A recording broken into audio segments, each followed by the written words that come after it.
สวัสดีครับวันนี้ก็จะมารีวิวนะครับผมสำหรับ Panasonic นะครับรุ่นนะครับMZ570 นะครับความสว่าง 5,500 ลูเมน Full HD Support นะครับ 4K นะครับผมแล้วก็ความละเอียดภาพเป็น Full HD นะครับรุ่นนี้นะครับมาจากญี่ปุ่นแท้ๆเลยนะครับผมนะฮะดูภาพนะครับตอนนี้เราฉายกลางวันนะครับสีสันสวยงามนะครับตามสไตล์นะครับของ Panasonic เลยเป็นธรรมชาติมากนะครับผมเรามีอยู่4เครื่องนะครับตอนนี้ติดจองแล้ว2เครื่องนะครับเหลือแค่2เครื่องเท่านั้นนะครับผมให้ชมก่อนเลยนะว่าภาพมันสวยขนาดไหนนะครับอันนี้อยู่ในโหมดเดิมๆยังไม่ได้ปรับตั้งค่าอะไรเลยนะครับผมกับแสงสว่างหน้าต่างนะครับแล้วก็เปิดไฟสีนะครับห้องโล่งๆสว่างแบบนี้เลยนะครับผมตอนนี้เราก็รีวิวช่วงเวลาบ่ายโมงครึ่งนะครับให้ชมบรรยากาศช่วงบ่ายโมงนะครับแดดร้อนๆแบบนี้นะครับกับแสงไฟนะครับดูว่าห้องเราสว่างขนาดไหนนะครับผมฉายจอ14เมตรสบายๆแน่นอนนะครับ12เมตร14เมตรนะครับได้เลยนะครับอันนี้เราซูมขยายสุดแล้วครับยังไม่เต็มจอนะครับรุ่นนี้เหมาะสำหรับหนังกลางแปลงโซนอยู่ทางอีสานนะครับผมรุ่นนี้เป็นระบบไฟฟ้าทั้งหมดนะครับเป็นเลนไฟฟ้านะครับผมนี่นะครับนี่ครับเป็นเลนชิปทุกอย่างนะครับเนี่ยกดซูมโฟกัสนี่ฮะรุ่นนี้ฉายไกลได้เลยนะครับนี่ครับถอยโอ้โหเห็นไหมครับฉายได้ไกลมากนะครับอันนี้คือถอยเลนสุดแล้วนะครับเป็นเลนชิปไฟฟ้านะครับชิปขึ้นบนล่างได้เลยนะครับเป็นไฟฟ้าทั้งหมดนะครับนี่นะครับรีโมทมีนะครับรีโมทมีนะครับกลับหัว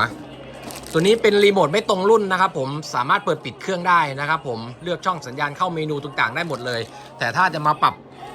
เลนต้องกดที่ตัวเครื่องนะครับเลนชิปขยายนะครับนี่ครับกดเลนขึ้นเลื่อนขึ้นได้เลยนะครับ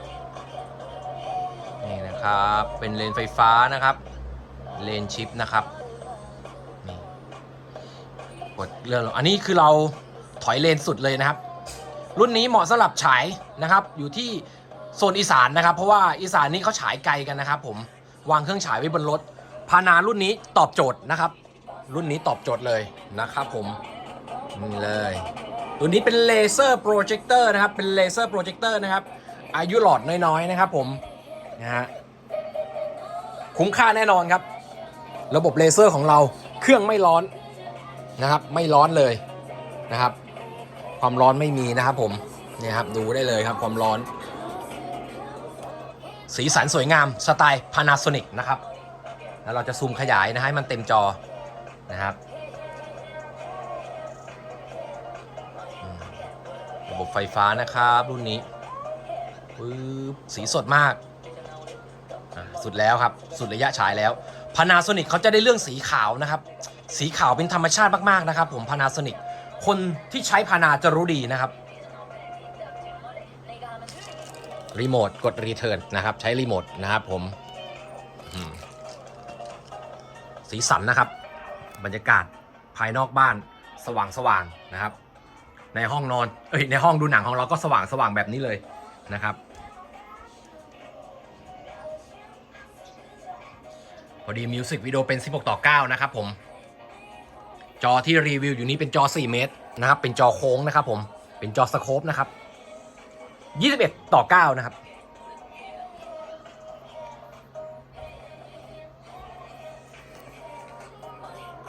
ตัวเครื่องใหญ่นะครับหน้ากว้างนะครับ60เซนนะครับหน้ากว้าง60เซนความสูงของตัวเครื่องนะครับอยู่ที่20เซนนะครับความลึกอยู่ที่40นะครับความลึกของเครื่องนะครับอยู่ที่40นะครับตัวใหญ่มากนะครับตัวใหญ่มากๆสำหรับพานาตัวนี้เนี่ยครับมีอยู่ทั้งหมด4เครื่องนะครับไปแล้ว1นะครับเหลืออยู่3เครื่องนะครับตอนนี้เหลืออยู่แค่3เครื่องชั่วโมงหลอดน้อยๆ คุ้มค่าแน่นอนครับกับเลเซอร์โปรเจคเตอร์นะครับรุ่นนี้นะครับเราให้ดาวอยู่ที่ 39,000 นะครับผมผ่อนเดือนละ 4,590 บาท 1 ปีนะครับผมสิ่งที่ได้ก็จะได้แบบนี้เลยครับสดๆนะครับผมเป็นสินค้าคุณภาพคัดเกรดจากร้านอดุลเดชโปรเจคเตอร์นะครับน้อยครั้งที่เราจะเอาสินค้ามือสองมาขายนะครับผมนะครับเราต้องให้ดีที่สุดเราถึงเอามาขายนะครับถ้าไม่ดีเราไม่เอามาขายนะครับผมอย่างตัวนี้ที่รีวิวอย่างนี้ชั่วโมงหลอด900นะครับ935นะครับมันก็จะเหลืออยู่ที่ชั่วโมงหลอดนะครับทาง Panasonic เคลมไว้ 20,000 ชั่วโมงนะครับเพิ่งใช้ไปตีเฉลี่ยไป 1,000 ชั่วโมงครับเพิ่งใช้ไปแค่ 1,000 ชั่วโมงยังเหลืออีกนะครับ 19,900 ชั่วโมงนะครับก็ตีกันไปยาวๆ10 ปีครับหลอดภาพครับเป็นระบบเลเซอร์แล้วครับสีสันก็จะประมาณนี้แหละครับคมชัดเนียนๆใสๆแบบนี้เลยนะครับภาพไม่มีเหลืองนะครับสีเป็นธรรมชาติอันนี้โหมดเดิมๆนะครับยังไม่ได้ตั้งค่าอะไรเลยนะครับเดี๋ยวเราจับรีโมทก่อนนะครับว่านะครับเมนูนี่ครับกดเข้าไปที่เมนูนะครับเมนูแล้วก็โหมดภาพเนี่ยครับยังอยู่ในโหมดเดิมๆอยู่เลยนะครับนะฮะยังไม่ได้ปรับตั้งค่าอะไรเลยนะครับอยู่ในโหมด00อยู่เลยนะครับความเข้ม0ความสว่าง0สี0นะครับโทนสีก็0หมดเลยนะครับทุกอย่าง0หมดนะครับผมยังอยู่ในโหมดเดิมๆนะครับผม